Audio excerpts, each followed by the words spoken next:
స్నేహితులు అవసరాల్లో ఉన్నారని మధ్యవర్తిగా ఉండి లక్షల్లో అప్పులిప్పించాడు. కానీ వారి నమ్మక ద్రోహాన్ని అతడు తట్టుకోలేకపోయాడు. వడ్డీ వ్యాపారుల వేధింపులతో విసిగిపోయాడు. తానొక్కడే చనిపోతే భార్య పరిస్థితి ఏమవుతుందని ఆలోచించాడు. ఆమెతో కలిసి కఠిన నిర్ణయం తీసుకున్నాడు. వివాహితర సంబంధాలు ఎన్నో కుటుంబాల్లో చిచ్చు రేపుతున్నాయి. భర్తో భార్యో వేసే తప్పటడుగులు ఆ కుటుంబాలను ఛిద్రం చేస్తున్నాయి.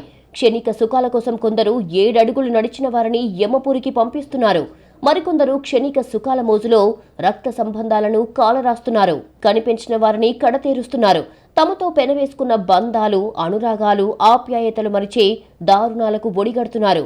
కరీంనగర్ జిల్లాలో జరిగిన వ్యక్తి హత్య మాయమైపోతున్న మానవ విలువలు, రక్త సంబంధాలకు అద్దం పడుతోంది. కరీంనగర్ జిల్లా రామడుగు మండలం లక్ష్మీపూర్ సమీపంలోని కెనాల్ కాల్వ దగ్గర ఈ నెల 5న కలకలం రేగింది. కాల్వలో వ్యక్తి మృతదేహాన్ని గుర్తించిన స్థానికులు పోలీసులకు సమాచారం ఇచ్చారు. అదే సమయంలో అక్కడికి వచ్చిన గాదే శిరీష అనే మహిళ మృతి చెందిన వ్యక్తి తన భర్త గాదే అంజయ్య అని తెలిపింది. ప్రమాదవశాత్తు కాల్వలో పడి చనిపోయినట్లు అనుమానం వ్యక్తం చేసింది. దాంతో పోలీసులు కేసు నమోదు చేసి అన్ని కోణాల్లో ఆరా తీశారు.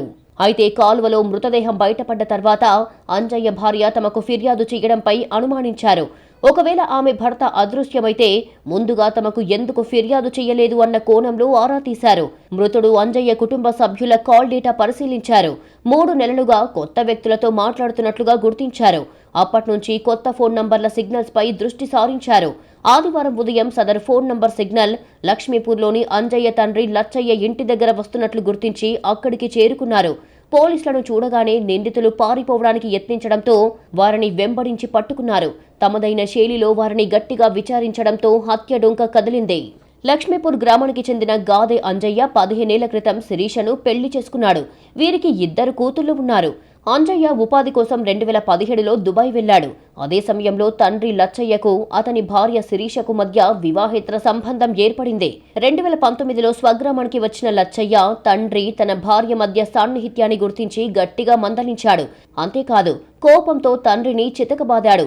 ప్రవర్తన మార్చుకోవాలని హెచ్చరించినా మార్పు రాకపోవడంతో బంధువులకు చెప్పాడు.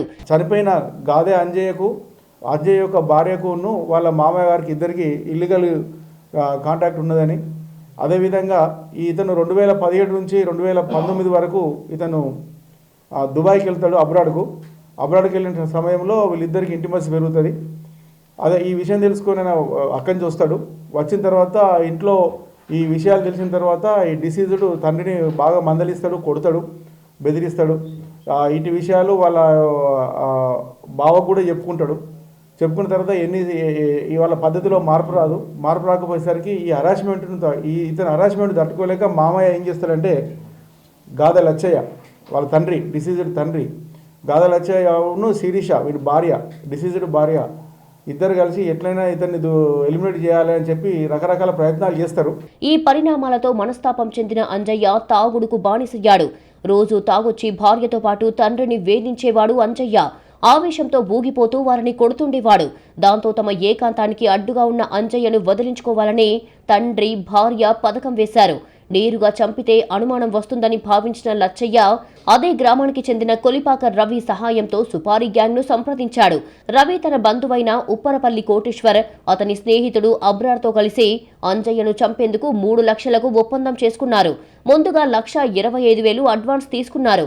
ప్లాన్లో భాగంగా నెల రోజుల ముందే అంజయ్యతో కోటేశ్వర్, అబ్రార్ స్నేహం పెంచుకున్నారు. తరచూ అతన్ని కలుస్తూ మద్యం సేవించేవారు.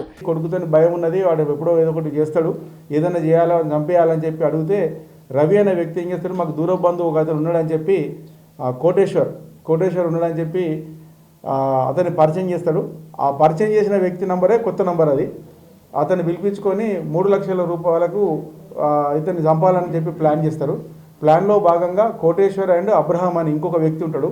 ఇద్దరు కలిసి ఈ అంజయ్ డిసీజ్డ్ ఎవరైతే ఉన్నారో డిసీజ్డ్ అంజయ్యకు ఫ్రెండ్షిప్ చేసుకుంటారు. 4 రోజుల ముందు నుంచి ఫ్రెండ్షిప్ చేసుకొని మంచిగా కలిసి కూర్చొని తాగడము అని కొంచెం ఆల్కహాలిక్ అలవాటు ఉంటుంది డిసీజ్డ్కు. ఎక్కువసార్లు ఎక్కువ కూర్చొని మందు తాగడం అటువంటివి చేస్తుంటాడు. ఈ నెల 2న కోటేశ్వర్, అబ్రార్ మద్యం తాగుదామని అంజయ్యను ఊరి చివర కెనాల్ సమీపంలోకి పిలిపించారు. అక్కడ అతనికి ఫుల్గా మద్యం తాగించారు.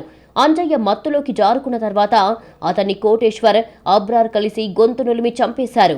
నిందితుడు రవి దగ్గరుండి ఈ విషయాన్ని లచ్చయ్యకు చేరవేశాడు. చీకటి పడిన తర్వాత మృతదేహాన్ని D8 కెనాల్లోకి తోసేసి వారంతా పారిపోయారు. ఆదివారం మిగిలిన 1,75,000 నగదు తీసుకోవడానికే నిందితులు లచ్చయ్య ఇంటికి రాగా సెల్ ఫోన్ సిగ్నల్స్ ఆధారంగా పోలీసులు పట్టుకున్నారు. ఈ నెల 2వ తారీఖు నాడు ప్లాన్లో భాగంగా ఒక డిసీజ్ని పిలిపించి వాగొడ్డు కూర్చొని 1.5 లీటర్ ఆల్కహాల్ తాగుతారు. తాగిన తర్వాత అతను ఎప్పుడైతే మత్తులోకి వెళ్ళిపోతారో బాగా ఆల్కహాల్ తాగిన తర్వాత ఈ యొక్క కోటేశ్వర్ అండ్ అబ్రహాం ఇద్దరు కలిసి, రవి కూడా అక్కడే ఉంటాడు, కోటేశ్వరు కాళ్ళు పట్టుకుంటాడు, అబ్రహాము గొంతు పట్టుకొని అతన్ని ప్రెస్ చేసి చంపేస్తారు.